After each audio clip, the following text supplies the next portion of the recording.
Yeah, I grew up racing mountain bikes, and like I said, I grew up on just action sports in general. So Right. anything involving boards or bikes, any of that was just something I was interested in.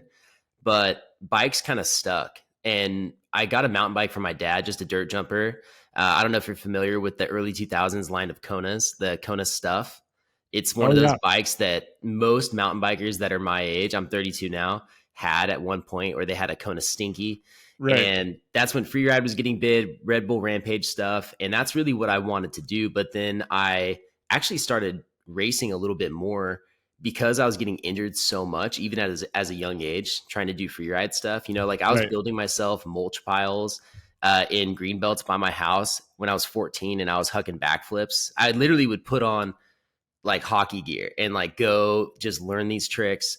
And it's crazy looking back on, because now if I saw a 14-year-old doing that, I would think they're insane.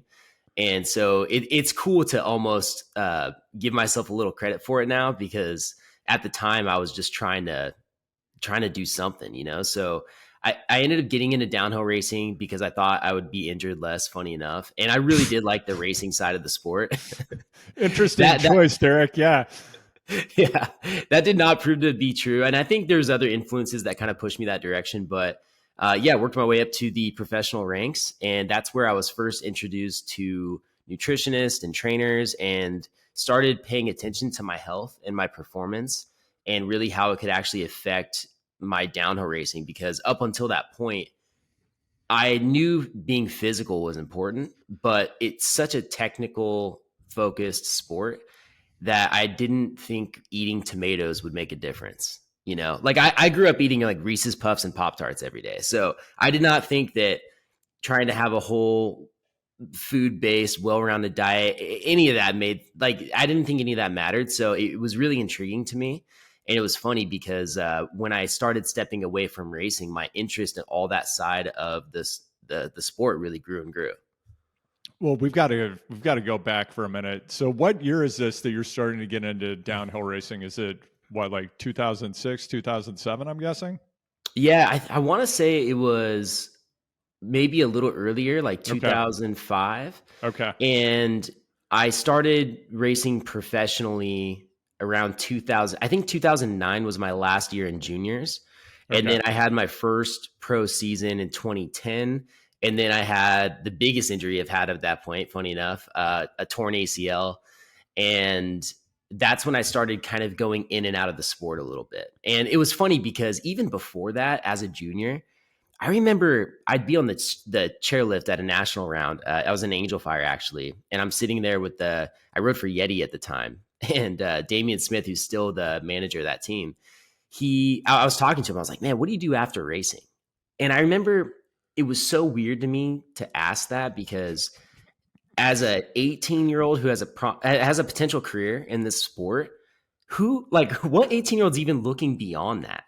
Yeah. Like, it's so weird that I would even ask those questions. And I remember his answers, and just thinking, like, for me, I felt like there was something different besides racing out there.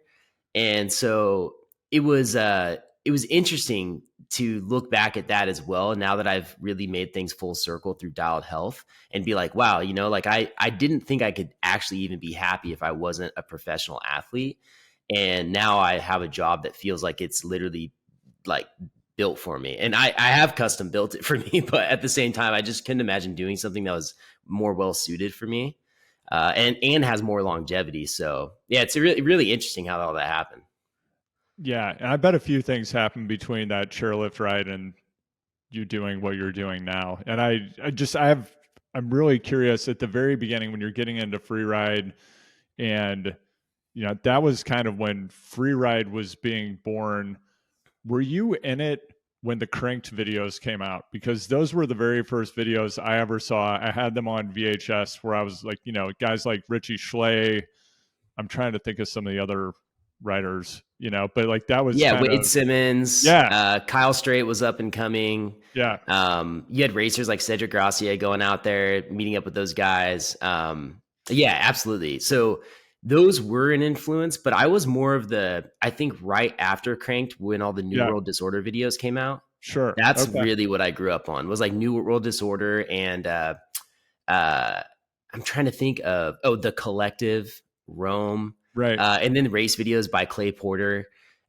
Those were the ones that really got me when I was up and coming. But those were like the actual pros at that point, and I was just Yeah. like again a 14-year-old kid trying to do Supermans on a jump I built that's like 4 feet tall. Right. In New World Disorder, that's making me think about Josh Bender, which is a name I haven't thought about in a long time. Do you remember him? Yeah, he's actually somewhat local to me. Funny enough, he helps Wow. run an Okay. enduro race that's only like 70 miles away from where I live. So he's still kind Wow. of in the scene, and I think he still does the judging panel for Red Bull Rampage. That's wild because that guy went bigger than anybody else in his era. I mean, Yeah, I don't remember which Norma Nat it was at, but I don't know, he like rode off a building or something and did like a 30-foot drop almost to flat. I feel like he did a lot of I, stuff like that. dude, I'm pretty sure it was Deer Valley, and I'm pretty sure I was at that race. Yeah. Okay. Do you know what I'm talking about? Yes, it was. It was so big, and the landing was so flat. There was almost no hope, but he sent it anyways. And it was Yeah. off. It was like the big cinder block wall thing. Is that what you're talking about? Yeah. Like the big. Yeah. Yeah. I mean, yeah, absolutely Yeah. insane. Inspiring a generation of legends to come, including Derek Teel. So that's amazing. Wow. The only thing I wish is that Sean Palmer had come along a few years later because that Oh if man. you'd had Palmer when free rides started to get big in mountain biking, and whatever, I'm sure Sean was doing all kinds of free riding, but I was around as a journalist, I was around the Norba circuit at the time when Palmer was showing up in his tour bus and like had the gold lame suit, and he was racing downhill, he was racing cross country. I I I don't think he was probably I don't think he had dialed health. Let's put it that way. Sean had he wasn't using performance enhancing drugs, maybe just everything else. Yeah. Yeah. I don't yeah, and Sean, you're a legend. No disrespect. That's all hearsay, but yeah, he took a different approach to high performance than athletes take today, I think. Well, I think it would have been fun to be a little older through that time period too, and to actually see things for what they were. Because even growing up near Lake Tahoe, like I live right at the bottom of the foothills of Lake Right. Tahoe in California, and so to see that golden era of action sports come through that area, Sean Palmer was a huge part of it. To see stuff like the Norba series, and even to see road racing when it was a little bit more popular in the U.S. With Right. the Tour of California, which went right by my hometown. That I think that would have been really exciting. But I think with that said, for what I'm doing now, I can't think of a better time to be in the sport because even for cyclists, there's not as much debate around whether strength training or taking care of your body off the bike is a good idea. It's more of just how to do it and what to do. And I think even in action sports, I mean, dude, look at guys like Nyjah Houston, Ryan Sheckler, like the OG most winning skateboarders. Like those guys Right. are in PT almost daily, and they all have trainers, and they're paying attention to what they eat. They're meditating. They're doing breathing practices. They're using Theraguns before they go and get on their skateboard, and that's freaking skateboarding. Yeah. So now it's like you have these more professional levels of racing. It's not even a if you should do it. It's just how do you do it and how do you implement it. So for me, it's cool because I love health and fitness from a general industry perspective. And I spent almost 10 years just training in that side of the space.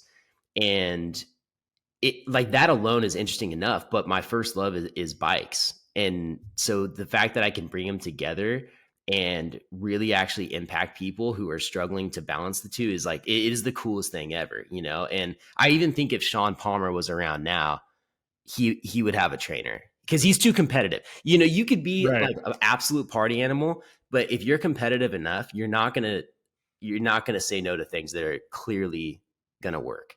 And the evidence is there now, which is really cool. Yeah, for sure. I mean, even at the time, I know Palmer took his training incredibly seriously. Like the guy, he was going out and he was racing cross country races and he was doing very well, which was remarkable. I don't know if you met Sean. He's a solidly built human being. Like he's pretty Really, jacked just I, naturally. I've never met him Yeah. actually, but what's crazy is my parents bumped into him at a skate show that they drove by in Oregon one time randomly, and I ended up with this Yeah. autographed hat from him. It was a Think Skateboards hat. Remember the brand Think? Oh yeah, totally. Yeah. So, anyways, I have never met him in person, but I would love to, man. That would be a legendary mountain bike ride. That'd be fun. Yeah, I think briefly he was doing a development team with Intense. I think that was like the last thing I saw that Mm, Palmer was doing. I don't know. Now I feel like I've got to track him down and try to get him on the show because I'd love to talk to that guy. What a legend. But let's talk. yeah. Let's talk more about Derek Teel. What happened when you made the transition from pro athlete to something else? When did you know that your pro career was over, and how did that feel? Like I said earlier, I honestly, at the time of transitioning out of it, I felt confident that there was something else out there that was a better fit for me than downhill mountain bike racing. But dude, I genuinely did not think I could be happy if I wasn't a downhill mountain bike racer for my job. And so I think having injuries like the torn ACL and a couple other things that came up, they gave me time to separate enough from it to where I had that time to think and I wasn't just continually going through the motions and the habits. And some people get in that groove. It's like if you don't actually remove yourself from your environment enough, you Right. can't think clearly or think differently about something. So it was incredibly hard. Honestly, I felt like I was kind of I don't know if I was, say, living a lie, but I knew I needed to try something else. And there were other things before I even got into personal training. And, one of those was honestly just going to college and getting like general education credits. Right. I started going to a community college because basically my parents had always said, "Hey, we'll support your racing. Don't worry about school if you want to do it. But hey, if you're not going to race, you got to go to school." And so that's what I ended up doing. And it was just such a front. I didn't want to be there. I didn't care about what I was learning. It felt so stupid. And like that was the definition of me just fronting to try and figure stuff out. And so I remember the first time after racing that I really made a plan and executed it was when I decided to become a trainer because I'm 20 years old, almost 21, I think at this point. Um, there's no reason why I shouldn't be out downhill racing. And I'm not. I'm at my parents in their garage doing P90X videos, thinking what am I doing? But also, I kid you not, I'm doing this P90X video and I'm looking up at the screen and I'm like, man, this guy's got a pretty cool job.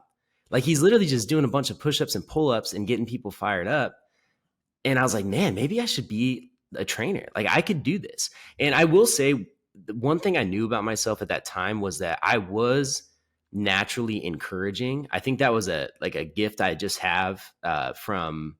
It's just part of my personality. I've always been that way.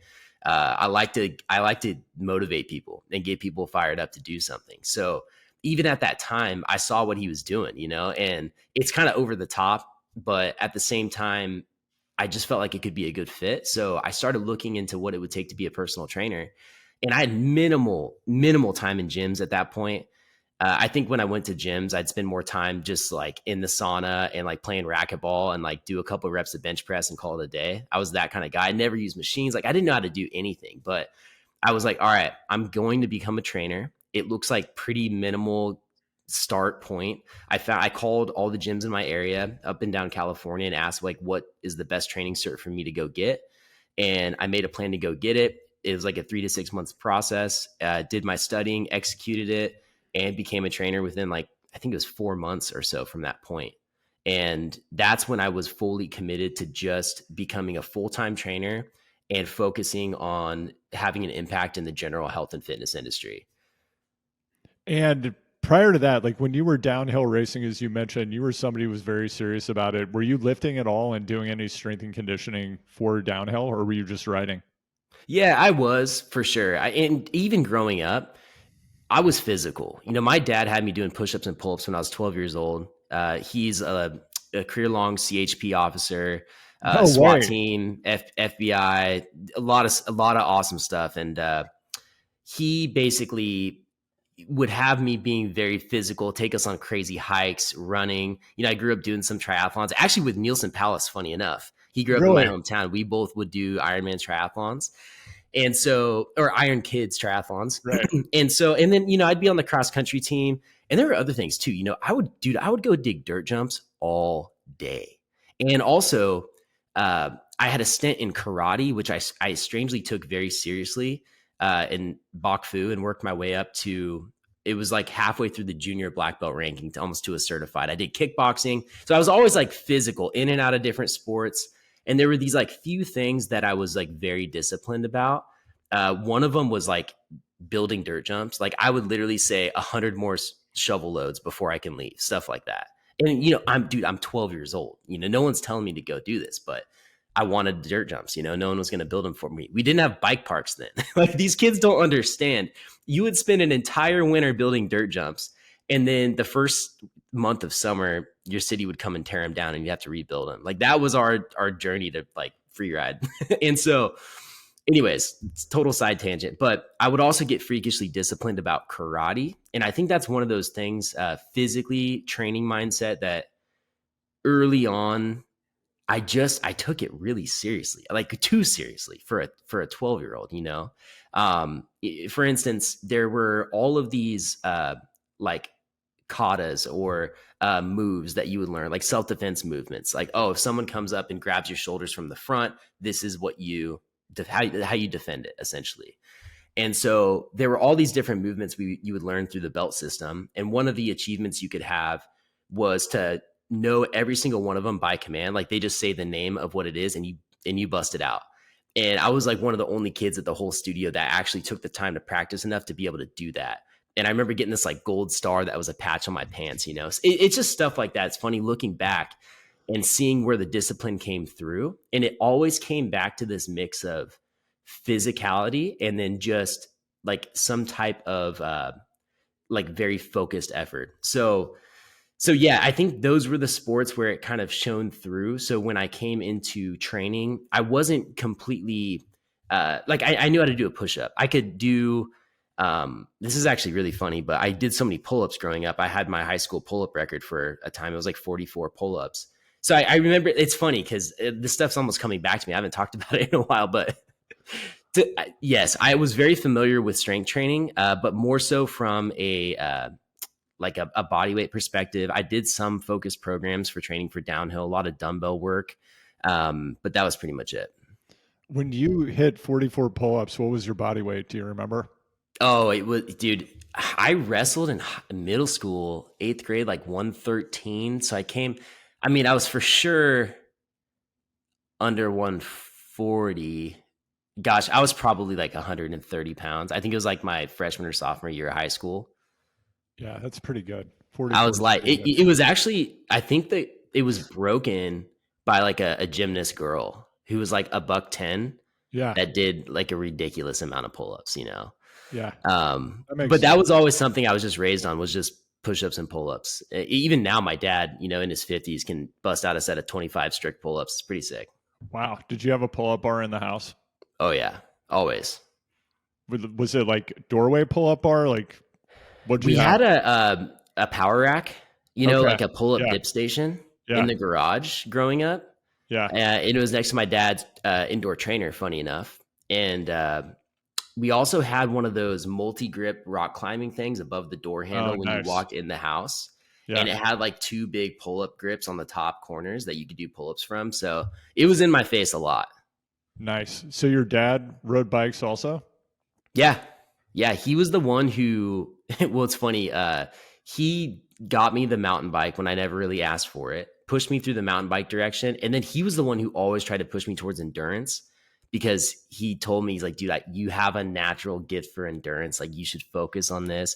He was trying to get me to clip in on my mountain bike forever. I rode flats because like I'm the Sam Hill generation, which was, flat pedals, win medals, foot out, flat out. That was the mentality. And so basically I didn't listen to him on a lot of those areas, which he brings up a lot now, but he was a huge influence for sure in my exposure to riding. I mean, I grew up with the Tour de France on in my house for sure. Right. Did you have any siblings? Yeah, I have one older brother, but man, we are so different, wildly different. He's a math teacher into football, basketball, mainstream sports. So we, there's brotherly love. We love each other, but we've never really connected on that type of athletics or sport. So you guys weren't pushing each other with pull-ups or other things like that in the house? No, not really. Yeah. Not really. I think it was more my dad asking us if we did our push-ups that day or something like that. Yeah, that's sick. That's great. It's awesome to have parents who can help shape the direction you move with your relationship with sport and with Oh, strength and all those things, right? dude, it's so important because I think no matter what you tell your kids, they're just gonna look at what you do.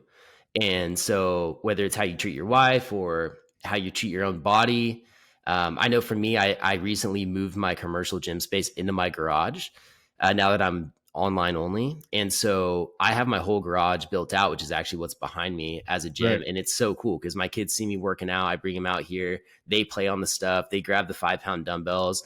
And it just to normalize it for them, I think is great. Like they drink protein shakes with creatine in it, and I tell them the ingredients all the time now. And so like there's the fact that that's normal to them makes me super excited, and they're not gonna think it's weird to have to go on some like to have to make time for exercise or for their body, you know. And it's cool. Like, dude, my 4 year old does push-ups with me and they stretch with me. It's they get on the foam roller when I'm foam rolling. So that's kind of my parent rant. But yeah, I have three kids under 4, so Yeah. I'm No, definitely trying to influence them. that's how it is in my house as well. I have a power rack in the garage. My setup's not quite as dialed or orderly as yours, but it's pretty nice. My kids love to come in and swing on the TRX. Like that's a big move. And then Yes. I also have a TRX in the house, actually in their playroom. It's attached above the door. So, that's a good way to be able to get in some Oh, that's a reps good and idea. hang out with your kids. And then I also have a low anchor point in the playroom on the wall. So I've got my bands anchored down there. So that's any dads, moms out there looking to get in some reps. That's a pro tip. I've got a low anchor for the bands, and then I've got a high anchor for the TRX in the playroom.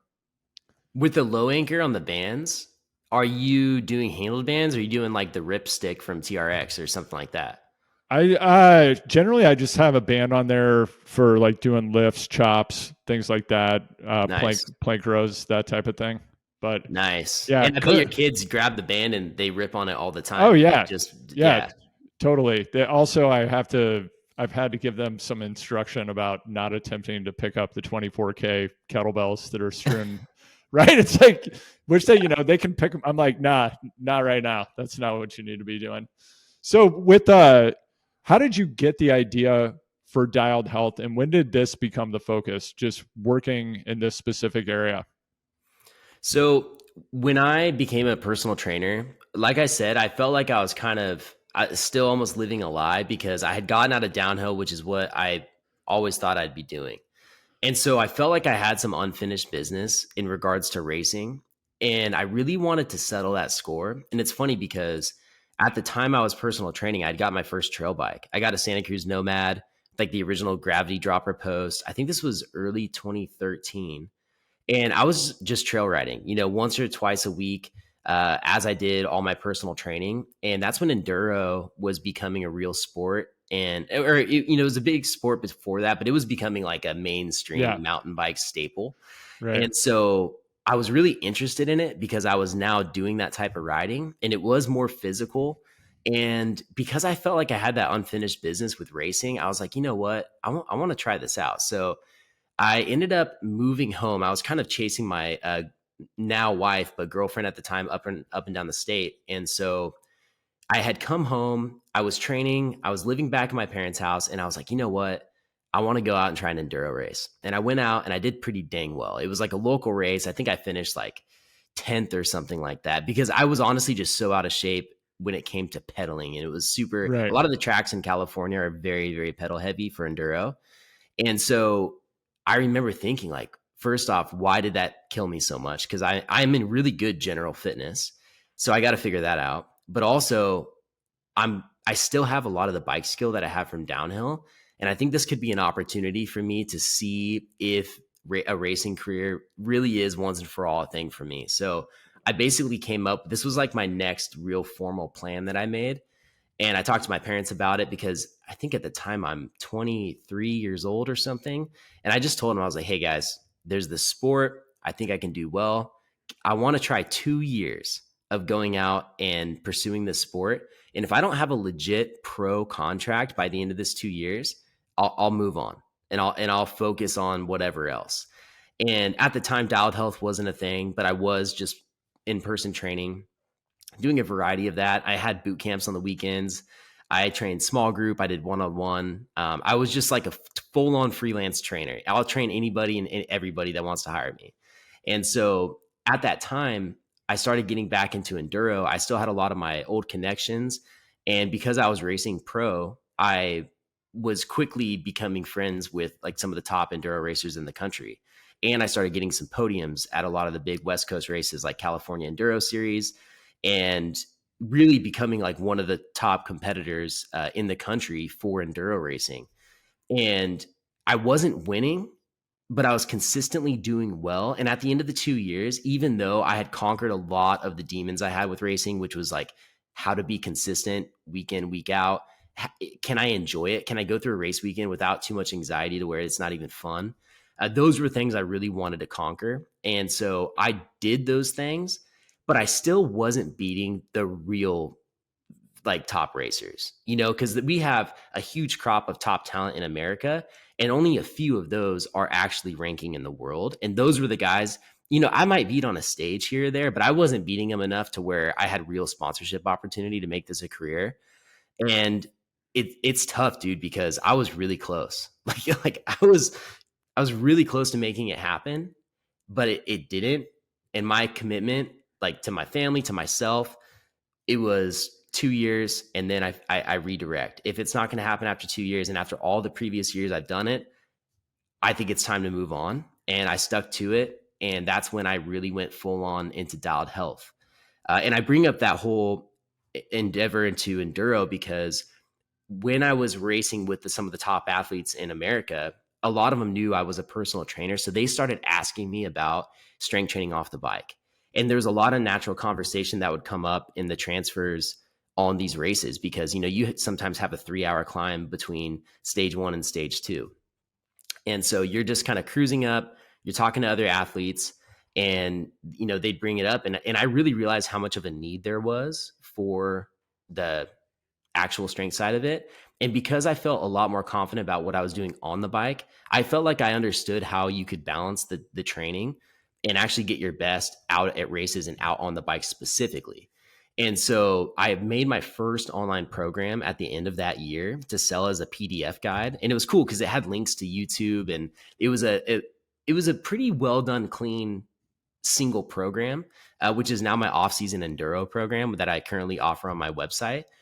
And that was the first one I launched. And that's how the need for it became clear, essentially, is like I'm out racing at a high level. Some of the best racers in the country and some of them in the world have no idea what to do off the bike. Like literally is shockingly uh shockingly bad strength programs or things I was hearing. And so it just felt like there's a real need to address. And that's kind of how it started from there. It was all very mountain bike focused. That's what I was doing at the time.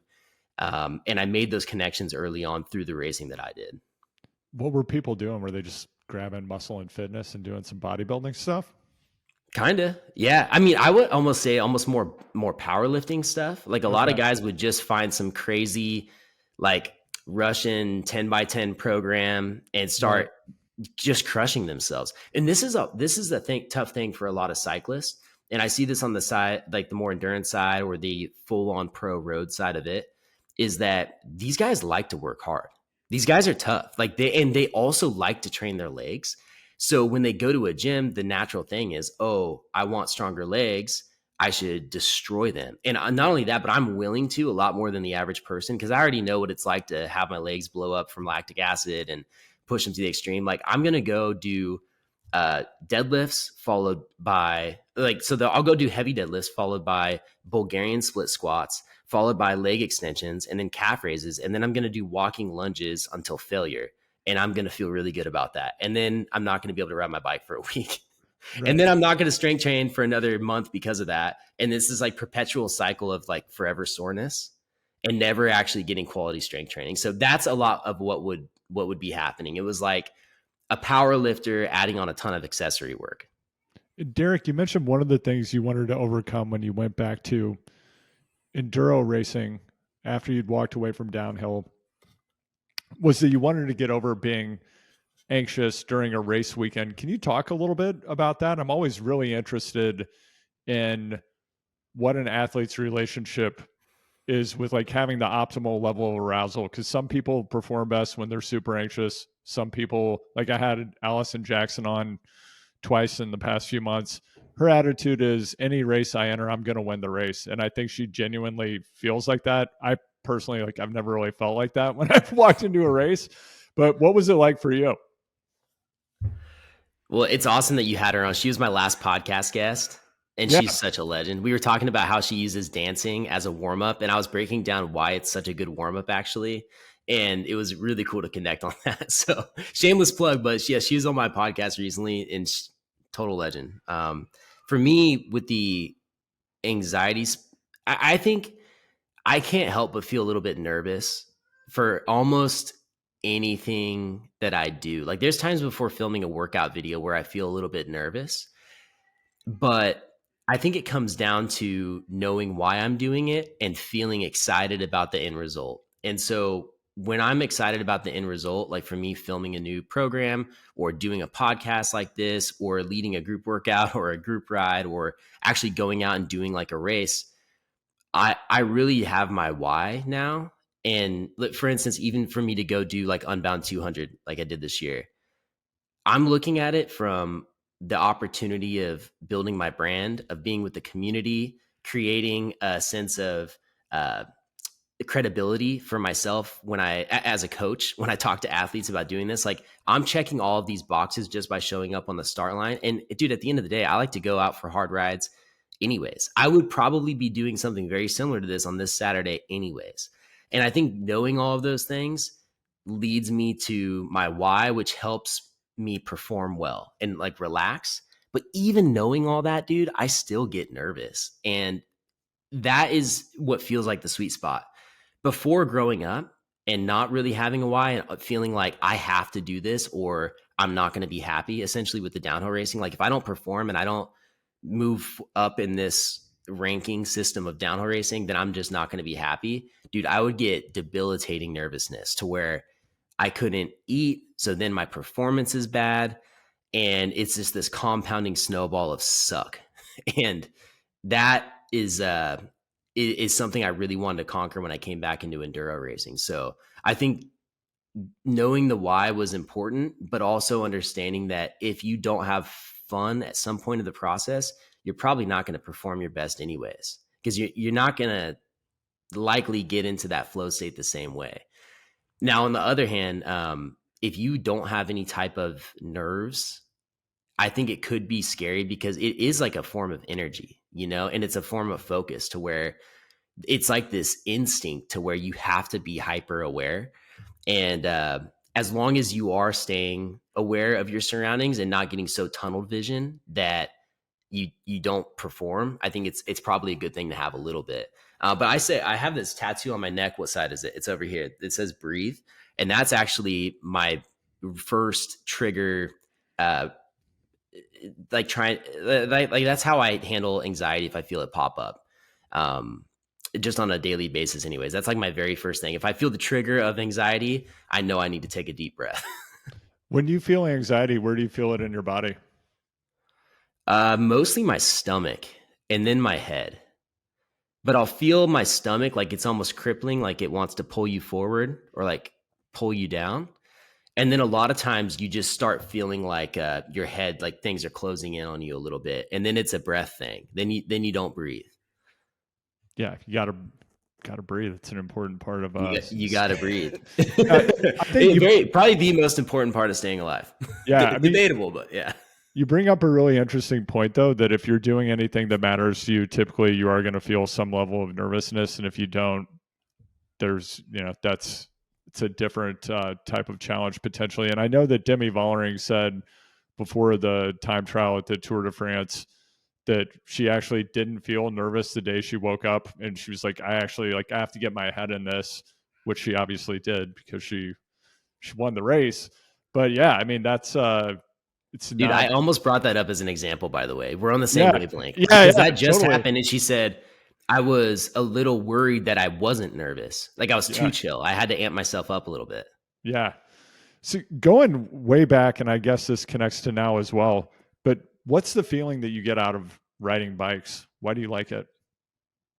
It is the ultimate culmination of fitness, adrenaline, and nature. It's like the three things I love the most, and it all comes into one.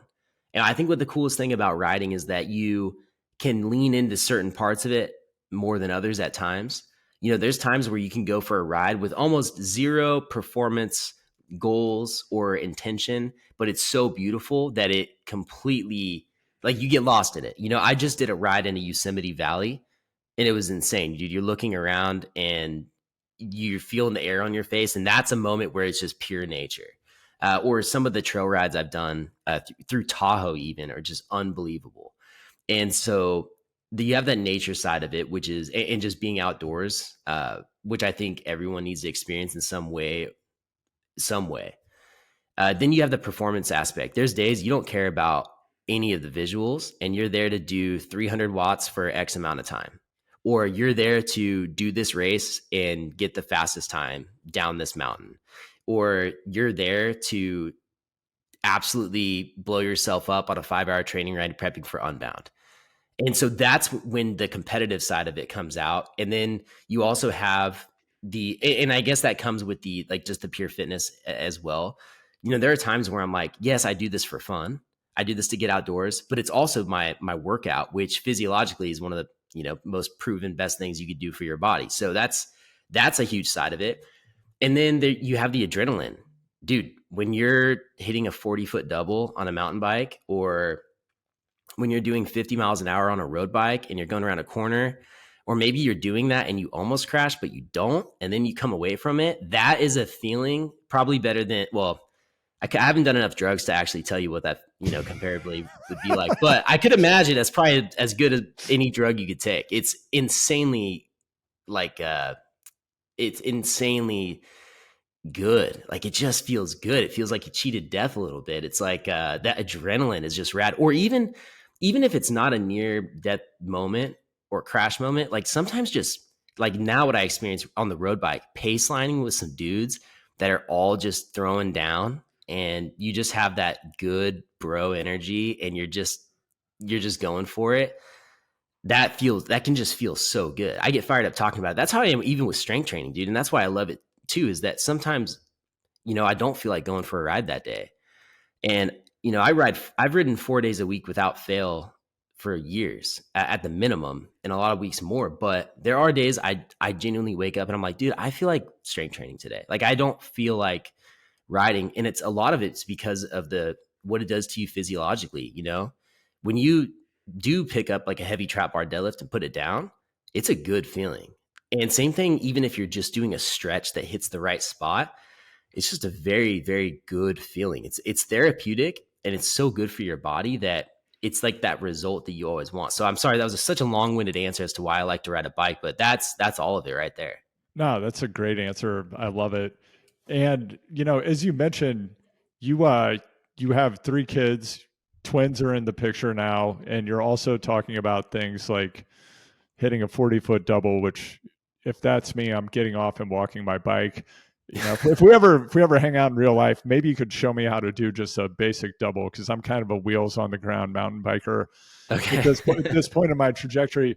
How has your relationship to risk changed, if at all, with, you know, having more children and more responsibility? Does that weigh on you or move you in a different direction at all?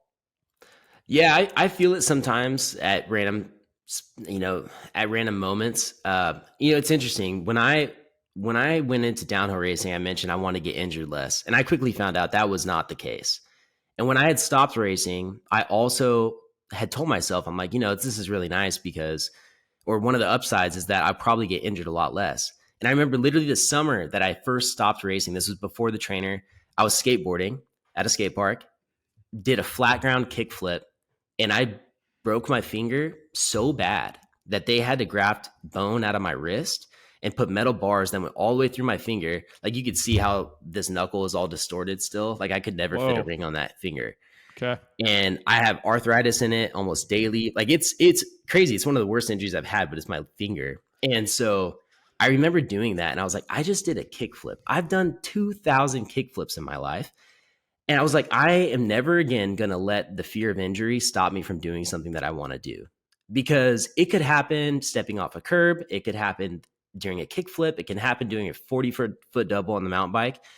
And so that was one thing that moving forward, I was like, dude, I can't live like that.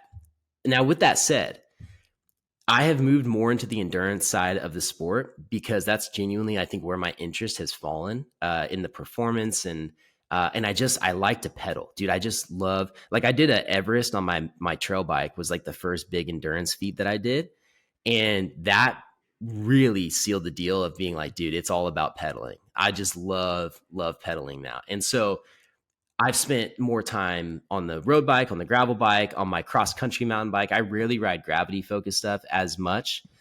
And it's just a funny byproduct that you really don't get injured as much. Stuff still does happen. I've had a few crashes and I'm trying to be as careful as possible. But I have had people say, "Oh, are you doing this because you've had kids now?" Because the timing has been very similar as I've made this transition, and that wasn't the case. But I'll tell you now that I'm experiencing it, it's really nice. It feels great to not be injured as much as I used to be, and I know stuff can still happen because everything I love, it has potential for injury. Um, but it's really nice. So it wasn't like a motivation, but I do enjoy that side of it, if that makes sense. Yeah, completely. Before I forget, I wanted to ask this question. Have you ever gone head to head, either in enduro or in another discipline, with Jonathan from Trainer Road? Because you're kind of geographically, you're proximate. You both have, a lot of skill in the enduro downhill arena. Have you ever gone head to head? So he's more of a cross country racer, to be Yeah, but honest. he comes from a motocross background, so I'm sure that he's an I love exceptional I downhiller. love how you're not cutting him slack. Yeah, Uh, this is awesome too because I'm talking to Jonathan Lee on Tuesday. yeah. So we just did an enduro, or excuse me, a gravel race, but we haven't Uh-huh. done a mountain bike race together. Okay. And the reason the gravel race was skewed was because he was on his mountain bike and I was on a gravel bike. So I definitely had an advantage. He chose to be on a mountain bike, though, I'm assuming. He has plenty of bikes. I don't know if he owns a gravel bike, but I'll tell you, he told his Instagram audience that he's going to do Unbound next year, and I screenshotted it. So he better get out there and do Unbound 200. And I know he's not going to be on a mountain bike for that. So Jonathan, I'm calling you out. But yeah, we have done that race, and I came out ahead. But again, it was the bike. The bike skewed it, So you couldn't really say. That's his choice. I want to see you guys. Yeah, I want to see you guys go head to head in an enduro or a cross country race that's technical, and like we'll see. So Maybe we will. I think I might try and do Downeyville next year. yeah, I kind of had some FOMO not being there this year. That felt like one of yeah, those races I was like, this feels like I should, this was a good one for me. So, yeah, I might be out there. Maybe we'll have the opportunity to. We'll see.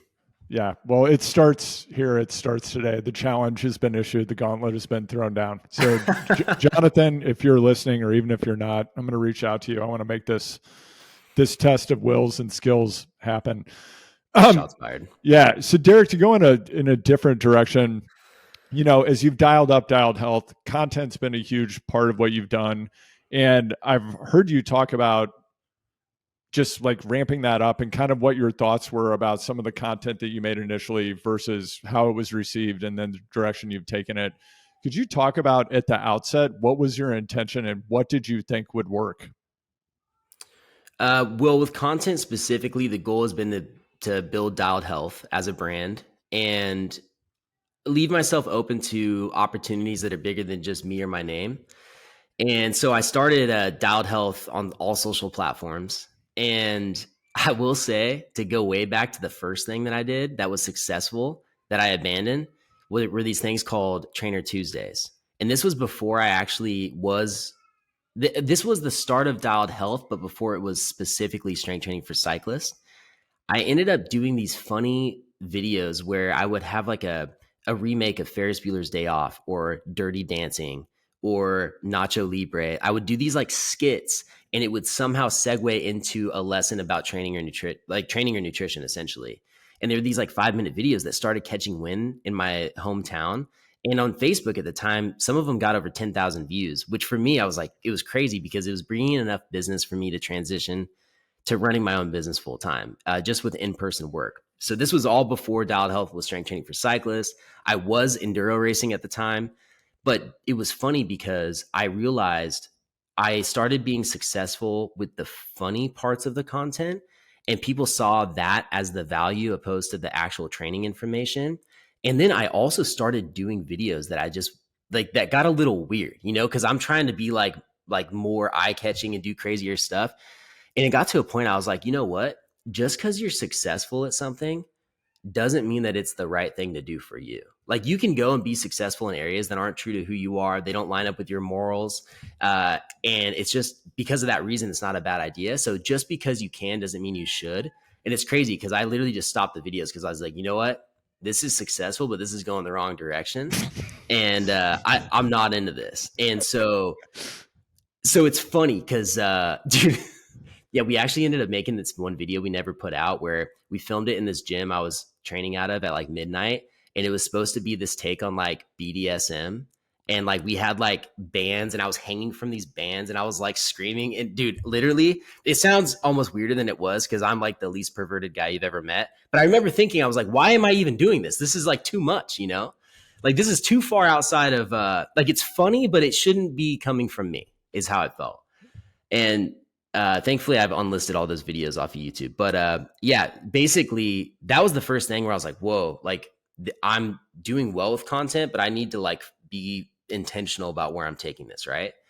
So then I basically start making things more dedicated strength training for cycling because I see the specificity of content online is so important. Like everybody wants to cast this huge net and this huge audience, and you can for certain types of industry. Like there are some things like cooking, for example, that almost every type of person loves that can blow up, and you could have a very, very wide audience who all just kind of like to cook a little bit. But with strength training, it's such a flooded market, and there's so many niche communities that if you don't stand out in any of them, you're not going to get a head start, and you're not going to actually gain enough of an audience to like move forward because it's too broad and it's too generic. So I was like, I need to make this very specific strength training for cyclists. And when I started making content directly for that, I started really, instead of like asking people, hey, do you like this? Do that? I just honestly started looking at analytics because I was like, those are going to tell me what I need to know. And I started realizing that the more specific I was toward even like the drop bar audience, which is like my primary focus now. And I'm about to bring back more mountain bike content, but really focusing on like endurance, strength training for cyclists. You're a cyclist, gravel cyclist, road cyclist.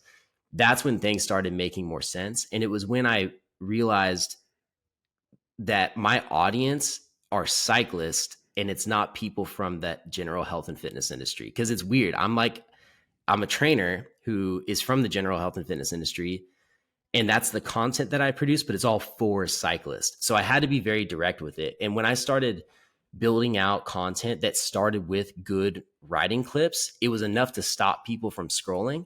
And then if I could tie it into the workout that they needed to fix their back pain, or they get stronger climbing legs, or to build a stronger core so they can power transfer better, that's when the content started being more successful.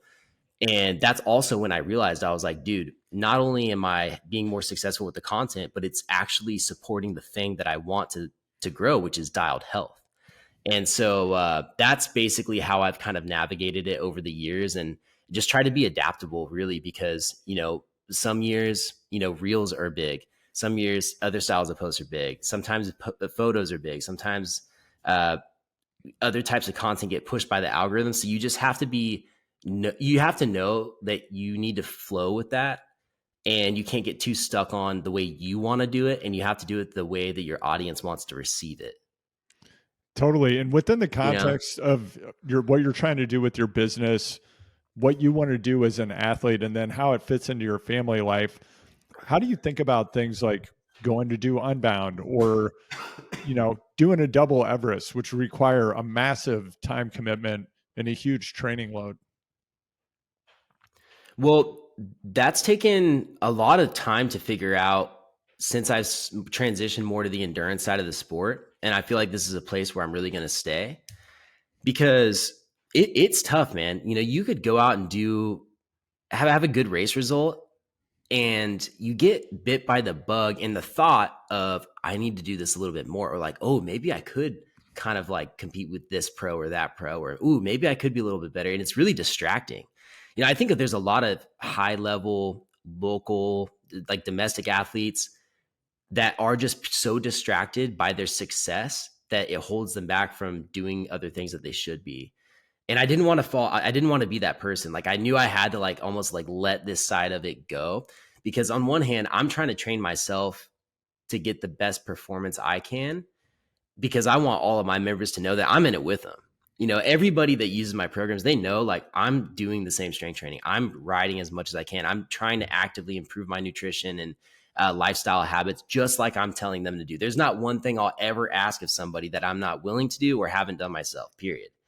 And that's where the importance of things like the double Everest came in. I'm telling people to go push themselves, but like when was the last time I actually questioned whether or not I could do something, like genuinely? Because I had done the mountain bike Everest, which was a huge step forward at that time, and I had done another road bike Everest, but me going out to double Everest was going to be a 30K PR invert. And so like I don't even know if I can do it. But also when you talk about something for long enough and you say on this day at this time I'm doing this, it's a lot of accountability. And I think that's honestly what got me through.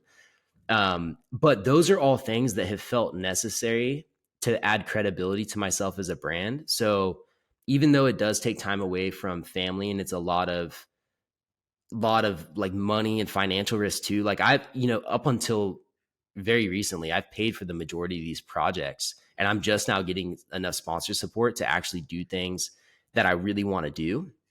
And hopefully I'm trying to put things in place to get more support, because there's so much more I want to do for the upcoming years. And I also know how much this stuff costs now, which is crazy. And then, dude, it's such a toll. When you do a 24-hour effort, it's not like you just come home and you're ready to play with your kids. You can you're a freaking zombie. And that's some of the hardest parts about it too, is that you carve out the limited time that you have, but the before prep and the aftermath is so time consuming as well, that you're trying to do that while you're trying to watch your kids so your wife can go and live her life as well. And that's like some of the hardest moments, but I'm really proud that I've taken the time to do it. Like with the double Everest, dude, I had 1.5-year-old twins and a 3-year-old. And thankfully we have family support, and I have a flexible schedule, but dude, there's a lot of stuff I need to do. I can't just like go peace out and ride all day. I wouldn't have a business, I wouldn't be able to make and post content. Like, it's hard to put the reins in on yourself and be like, dude, like I want to do this thing, but here's the real reality of what it's going to take. And I think doing these things in the last few years has really given me a better grasp on it. Even with like developing an app and like all that business stuff, it's like when you get deep enough into something, you understand the reality. But the last thing I'll say to answer this question is like the whole racing side of it. I love riding all the bikes. And dude, honestly, I'm pretty good at most bikes, like, in general. And like good enough to where, again, it's kind of distracting, to where you can have enough success to where you're like, oh, maybe I should do a little bit more of this. And like all of a sudden you go down this rabbit hole of prioritizing something that's not as important as it should be compared to the other things in your life. So I've had to really ask myself, like, where is the value from me racing? And also I've had to put barriers on like what I do race. I can't go race XC and cyclocross and do a random enduro race, go do Downeyville and do all these gravel races, and then go race crits, and then go do this like stage race in Europe that looks really fun. Like I can't go do all this stuff, not even a pro could do stuff like that. And I can't compare my racing schedule to a pro's racing schedule. So you have to start like reeling it in on, okay, what's the thing you really want to do? You can't do it all or you'll go crazy, because I've tried. And so for this year, I was like, I'm only racing gravel. That's it. I'm only racing gravel. That's going to create some huge boundaries. That's my favorite type of racing right now. And it's also great for the community.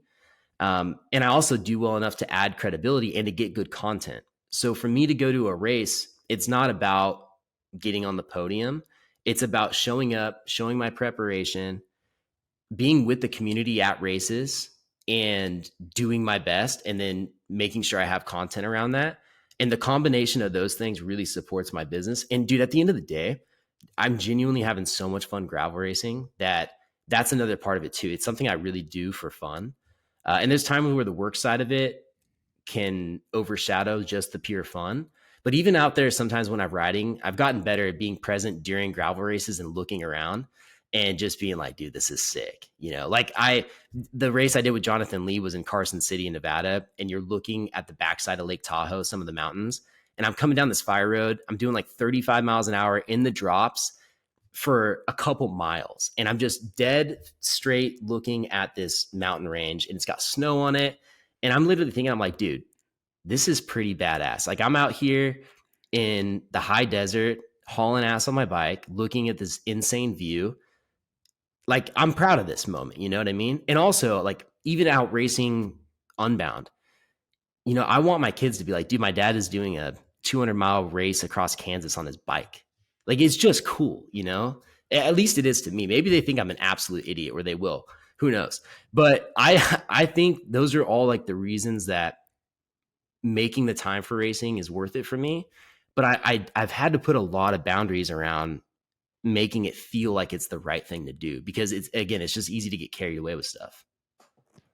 So when you think about where you're taking your business model, your content, where you're headed as an athlete, who are other people doing similar things that you look at as a model, or do you have mentors that are doing something similar that kind of guide what you do? Or are you making it up as you go? Well, a big mentor of mine has been Trainer Road. That's actually been a business, and I've had a great relationship with Jonathan Lee, from admiring what they've done and built, and the platform and the product, the content around it. That has been a really big motivation for me. Probably the biggest one that I've looked to over and over again for direction. But with that said, it's changed a lot recently, and this is within the last, I'd say, 6 months to probably really the last 6 months. Because a year and a half ago, I launched my app, and I spent up to almost a year developing the app based off of my subscription on the website. Mm-hmm. And my goal has been to build the platform of Dialed Health. And actually, in the beginning, my intention was like a long-term plan to be able to remove myself from the platform, have other trainers inserted into it, and just manage it. And I mean, it sounds like a really good long-term plan. It kind of makes sense. I already had trainers I'm working with that were doing collaborative programs that live on the website. And so I was like, this could be a thing that could really work. And on a smaller scale, be something like a product like Trainer Road, but maybe even more like Peloton or something, where you have these coaches in the actual platform. And so in the year of development for the app, the launch of the app, and then another year of actually trying to fix everything that's wrong with it, I've realized that, and I know you know way more about this than I do, with everything you've done at Strava, but developing it, you become a tech company. Like, having this app and this platform, that has to be your number one focus. And to have such a lean team and lean budget, and to make this thing a reality, I'm like, it's not that I don't think I could do it if I wanted to do it, but I don't think that's what I want to do. Like I said earlier, I know my natural gift is in encouragement, and I have all these life skills I've built up through cycling that come through with like me as a coach for Dialed Health. And I also have this very unique background of, 10 years of personal training experience and 10 years of professional race experience that have come together, that has given me a good grasp on what riders really need to do. And I'm also currently doing it. So I was like, it feels wrong for me to focus on building a platform and removing myself as the trainer, when I think the majority of my value comes from being the coach himself. And there's other ways I could scale the business that I've started to realize that, but I've really shifted what I think I should do going forward for the long term, and moving it away from building and developing a platform to making sure I'm 100% focused on the coaching, and also the community behind it as well. Because for a valuable brand, especially a subscription-based service, having like the community aspect dialed is huge. And then when you're trying to integrate ways for a community to connect on your own app and platform, the cost and the actual ability to do it successfully is so difficult that I think leveraging other platforms is going to be the way to go. And it's, again, this is one of those decisions where I'm like, man, it's very hard to do, because you don't want to feel like you're giving up, but it's like a true pivot. Like, I've been in this long enough to understand what the reality is of developing this thing is. So I bring up all of that. I know you didn't ask for the behind the scenes business information, but those are things I'm dealing with now where I'm like, okay, how do I improve the coaching aspect of it? How do I focus and make more time for it? Because there's just so much I don't do that I want to and that I could because I'm trying to develop this app. And so, what's the next step for me there? And thankfully, I can't talk about it yet, but I think I've gotten some really good clarity and a really good path going forward very recently. So I'm excited, man. It's like the coaching side of it is going to be huge, but it's definitely not going to be the trainer road model of focusing on the platform. It's going to be really focusing on myself as a coach and building the dialed health community. Yeah, being an entrepreneur is just solving problems continually. That's really what the Yeah. job is at the end of the day. So that's awesome. Like you're de-risking things, you're discovering what works, you're discovering what actually brings you happiness, which just such a critical part of business and life. And honestly, it's one that most people completely neglect. And it certainly is a Mm. privilege to be in a position where you can choose to do something with your time and the way you make money that brings you happiness. But I think that that's a very worthy aim, and maybe one of the highest order things we should all really shoot for in life, because we spend so much time working. Ideally, it should be something that brings other people happiness through the service or goods we provide, and brings us and the people around us happiness and joy. Because if it doesn't, over time, that's going to suck. Yeah. Yeah, Yeah. right. And I think it's interesting because on one hand, I can literally look back at the last like 7 years since really becoming an independent personal trainer and not working for another company, that I have absolutely done everything I can to make this a reality. And I've pivoted like through COVID. I took my business from in person to online. I lost 80% of my income. Like, dude, crazy stuff at the time of having twins, taking risks, taking loans out to open up a training studio, booking stuff, changing schedules, losing clientele, moving across town to, starting the app itself, which is an insane investment. And so, and then, well, I'm not even going to keep going down that path, but it's just, you have to pivot and you have to, you have to give yourself credit for being so intentional about that pursuit. But at the same time, I think if you aren't in a position to where you feel like you can quote unquote custom build your job, I think it's good to look at the value you are providing for the world. There are things that make people wildly happy that might seem like nothing to you. And there are these necessary things that, I don't know, like, I guess what I'm getting at is like finding purpose in your job, even if you feel stuck somewhere that you don't want to be in, is so important. And it's not that you need to give yourself credit for something that's not real, but I'll give you an example. Like if you're a barista at a coffee shop, going to a coffee shop and getting my coffee daily and doing some emails, that's one of my favorite parts of the day. Coffee's my favorite thing ever. And when I get a good coffee, it makes me genuinely so happy. That's huge value for my life. It's very positive. My garbage man that waves to me every morning, that always comes back when I forget to take my garbage truck or my garbage down, and he waves to my little kids. I freaking love that guy. Like, and also we have a lot of garbage. So, I have 3 babies. So there's things like that have a huge impact that you would think, oh my gosh, this is not like a cool job. This wasn't my dream. But to find the purpose in it now, if you need to bridge the gap and use that as fuel to get to somewhere you want to be, I think is super important to keep in mind. Yeah, I couldn't agree more. One of the favorite jobs that I've personally had is mowing lawns. Like I ran a lawn service in high school and college. I loved doing it. It brought people happiness and joy to see that, hey, like my lawn looks nice. And today I still love mowing my lawn. It's one of, it's one of That's I rad. know a lot of people who are like, whatever, that's not a good use of my time. For me, like it brings me joy to do it and to look out and like see my yard and think, I'm at a point in my life where I'm lucky enough to have a yard, right, in a place that I love, and it looks nice because I got to spend some time doing this. So, yeah, Yeah. And it's kind of dude, it's like the start moving forward mentality that I have. It's the motto of my business. Like for you to show up and do your best work, no matter where it is. I mean, you see these stories about like someone who started at McDonald's just working the cashier thing, but they do their job well. They show up on time and they are reliable and they're friendly and they go a little bit above and beyond and they get a promotion. And pretty soon they're running that McDonald's and then they buy their own franchise of a McDonald's or whatever it is. When you do a good job at whatever it is you do, I personally believe that that's such a rarity these days, especially that you are going to stand out and you're going to get opportunities, especially when you're looking for them. And like that's with start moving forward. It's like, okay, I don't know what is in store for me 10 years down the road, or I have this huge lofty goal that feels so out of reach. I have no idea how to get there and bridge the gap. Instead of letting that defeat you and say, okay, I'm not going to do anything at all. I know for a fact in your head, there is something that you know you could do today. There's something that's you've been putting off. There is something that even if it feels unrelated, that you know you could execute it and get it done that day.